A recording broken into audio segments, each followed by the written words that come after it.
Urdu point और आप देख रहे हैं न्यूज़ शो रामीन सैयद के साथ। नजर डालते हैं आज की अहम खबरों पर। नाजरीन, आज हम सबसे पहले बात करेंगे वैलेंटाइंस डे और इससे मिलते जुलते कुछ त्योहारों के बारे में जो दुनिया भर में बड़े जोशो खरोश के साथ मनाए जाते हैं।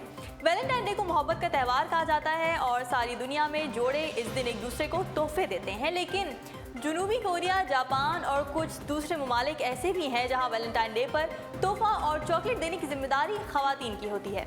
जनूबी कोरिया, जापान, वियतनाम, ताइवान और चीन में वैलेंटाइन डे के ठीक एक माह बाद 14 मार्च को वाइट डे मनाया जाता है। इस दिन तोहफे और चॉकलेट देने की जिम्मेदारी उन मर्दों की होती है जो वैलेंटाइन डे पर तोहफे और चॉकलेट वसूल कर चुके होते हैं। और वाइट डे के एक माह बाद यानी 14 अप्रैल को भी एक त्यौहार ब्लैक डे के नाम से मनाया जाता है। ब्लैक डे जनूबी कोरिया में गैर सरकारी त्यौहार की हैसियत से मनाया जाता है और इस दिन ऐसे तमाम कुंवारे जिन्हें वैलेंटाइन डे या वाइट डे पर तोहफा ना मिला हो जमा होते हैं और ये कुंवारे स्याह रंग की एक मखसूस डिश जैजिंग मेयॉन खाते हैं। खाना खाने के साथ साथ कुंवारे तोहफे या किसी का साथ ना मिलने पर अपनी किस्मत को भी रोते हैं। बड़े बड़े कारोबारी इदारे जो वैलेंटाइन डे और वाइट डे को कैश कराते हैं, जैसे कि हम सब जानते हैं, तो वो ब्लैक डे को भी कैश करा लेते हैं और वो इस दिन मुख्तलिफ तकरीबात का इनेकाद करते हैं। इन तकरीबात में जैजिंग मेयॉन खाने के मुकाबले और शॉपिंग फेस्टिवल शामिल होते हैं। अगली खबर की जाने बढ़ते हैं नाजरीन, जहां एक तरफ पाक भारत कशीदगी एक अहम मसला है, वहीं इस मसले को हल करने के लिए कुछ ऐसे लोग भी हैं जो अपने तौर पर छोटी छोटी काविशें करते रहते हैं जिससे दोनों मुल्कों के माबैन ये तनाव कम हो सके। हाल ही में महेश भट्ट की नई पंजाबी फिल्म दुश्मन का ट्रेलर जारी हो गया है जिसमें जशन सिंह, करतार चीमा और साक्षी गुलाटी काम करते हुए स्क्रीन पर नजर आएंगे। महेश भट्ट का इस फिल्म के बारे में ये कहना है कि ये पाकिस्तान और भारत के ताल्लुकात बेहतर करने में उनकी अपनी एक काविश है और उनका ये कहना था कि पाक भारत एक ऐसा मौजू है जो दोनों मुल्कों के अवाम के जज्बात को गरमाता है और लोगों की ये ख्वाहिश होती है कि वो पाक भारत के लोगों के दरमियान अच्छे ताल्लुकात इस्तवार होते देख सकें। महेश भट्ट कहते हैं कि बिलाशुबा कशीदगी अभी बाकी है और हालात ठीक करने के लिए अभी तक कोई खातिर ख्वाह इक़दाम नहीं किए गए हैं, तो ऐसे हालात में ये फिल्म दोनों मुल्कों के दरमियान दोस्ताना ताल्लुकात कायम करने की जानिब उनका एक छोटा सा कदम है। महेश भट्ट जो अक्सर खुद को पाकिस्तान और भारत के दरमियान कल्चरल डायलॉग का मावन कहते हुए नजर आते हैं, उनका ये कहना था कि ये फिल्म दोनों तरफ की आवाम के लिए जज्बात और एक्शन का एक मुनफरिद पैकेज होगा। शगुफ्ता रफीक इस फिल्म की राइटर है और इनका इस फिल्म के हवाले से ये कहना है कि ये फिल्म उनके दिल के बहुत करीब है और उन्होंने दोनों मुल्कों के दरमियान भाईचारे और मोहब्बत की फिजा कायम करने के लिए पूरे दिल के साथ उसकी कहानी लिखी है। जबकि इस फिल्म की प्रोड्यूसर विनय भारद्वाज का ये कहना है कि ये फिल्म इस हिसाब से भी बहुत मुनफरिद है कि इसमें 2 हीरोज़ हैं और हर हीरो एक मुल्क की नुमाइंदगी करेगा, यानी एक हीरो पाकिस्तानी होगा और दूसरा भारतीय। तो जनाब, देखते हैं कि ये फिल्म पाक भारत कशीदगी को कम करने में कितना मजबूत किरदार अदा करती है। कुछ बात करेंगे अब सी पैक के हवाले से। पाक चीन इक़्तिसादी राहदारी के तहत पाकिस्तान और चीन के माबैन मुस्तहकम होते ताल्लुकात के बाद मजीद चीनी कंपनियों ने पाकिस्तान में सरमायाकारी करने में दिलचस्पी जाहिर कर दी है।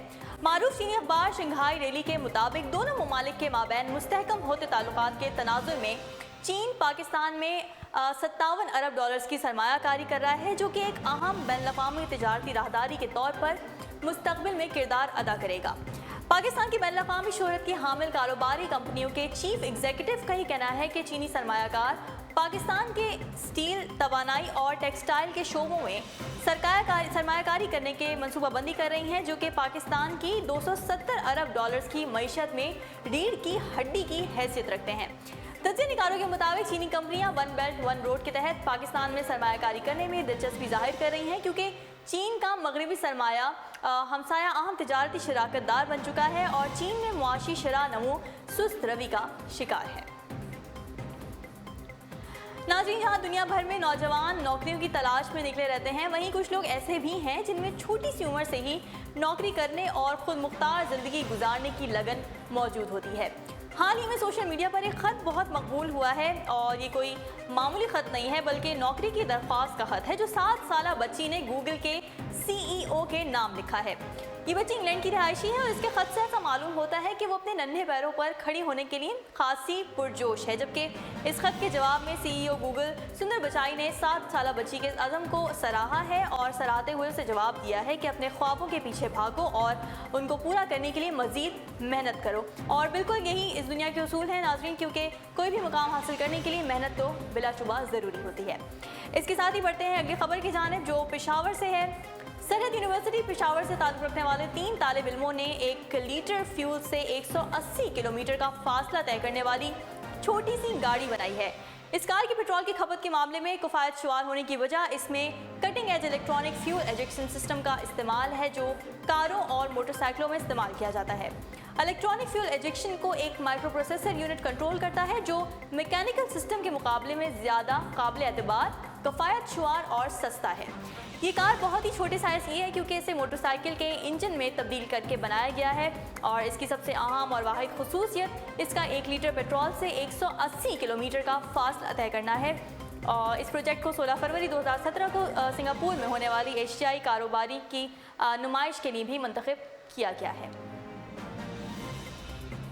और जनाब बात करेंगे सिर्फ $1 खर्च से शादी करने वाले केनिया के जोड़े के बारे में।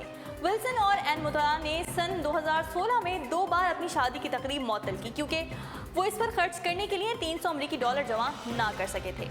रवां साल उन्होंने कम से कम बजट में शादी करने का फैसला किया था और अपनी शादी की पहली तकरीब में दोनों ने जीन्स और टी-शर्ट पहनी थी और स्टील के 2 रिंग्स को बतौर अंगूठी इस्तेमाल किया था। लेकिन जब उनकी शादी के कुल खर्च की खबर सोशल मीडिया पर फैल गई तो उनके खैर ख्वाहों ने उनकी माली मदद की और एक शानदार शादी की तकरीब का इनेकाद किया।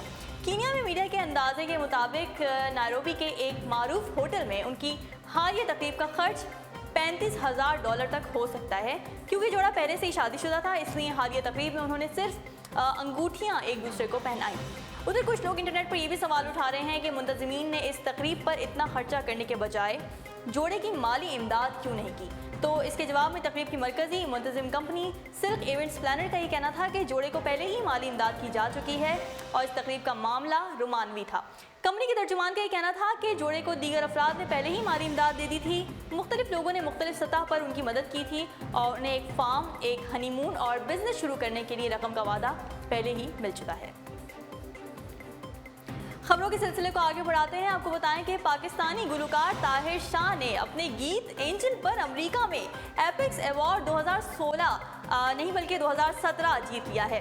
ताहिर शाह का गीत एंजल पिछले बरस आया था और सोशल मीडिया पर सबसे ज़्यादा देखे जाने वाला गाना बन गया था। अब पाकिस्तानी गुलकार को इस गीत पर एपेक्स अवार्ड 2017 का हकदार ठहराया गया है। मुनफरिद और अछूती नगमा निगारी करने वाले ताहिर शाह बहुत जल्द नया गीत भी पुरस्कारों के लिए पेश करने जा रहे हैं, लिहाजा आपको बिल्कुल इसका इंतज़ार होना चाहिए और हमें भी इसका बड़ी शिद्दत से इंतज़ार है। बॉलीवुड की साइंस और फिक्शन से भरपूर film ghost in the shell का नया ट्रेलर जारी कर दिया गया है। फिल्म 31 मार्च को रिलीज़ की जाएगी। हॉलीवुड की इस फिल्म के बारे में कहा गया है कि ये फिल्म जापानी वीडियो गेम से मुतासिर होकर बनाई गई है। रॉबर्ट सैंडर्स की हिदायतकारी में बनने वाली film ghost in the shell की कहानी साइबर्ग सिस्टम टास्क फोर्स की एक खातून अफसर की गिर्द घूमती है जिसे खतरनाक कंप्यूटर हैकर्स और साइबर क्रिमिनल्स को तलाश करने का टास्क दिया जाता है। इस फिल्म में हॉलीवुड अदाकारा स्कारलेट जॉनसन फिल्म में मरकजी किरदार निभा रही हैं, जबकि दीगर अदाकारों में माइकल पिट, माइकल विंकॉट और जूलियट बनूशे शामिल हैं और ये फिल्म 31 मार्च को रिलीज़ की जाएगी। नाज़रीन, अब तक के लिए इतना ही। मज़ीद खबरों और अपडेट्स के लिए आप विजिट कर सकते हैं हमारी वेबसाइट www.urdupoint.com। फिलहाल मुझे दीजिए इजाज़त। अल्लाह हाफ़िज़।